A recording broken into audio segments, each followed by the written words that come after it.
শুভ সকাল বন্ধুরা, তোমরা সবাই কেমন আছো? আশা করি ভালো আছো। সুইট অ্যান্ড সল্টি ফ্যামিলি ব্লগে তোমাদের সকলকে স্বাগত।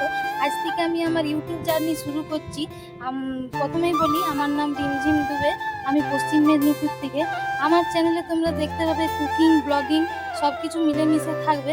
তো ভাবলাম আজ যেহেতু শুভ কাজ শুরু করছি, তাই একটু মন্দির থেকে শুরু করি। পুজো দিতে এসেছি বন্ধুরা, আর যে মন্দিরে পুজো দিতে এসেছি সেই মন্দিরটা তোমাদেরকে এখন একটু ঘুরে দেখাবো।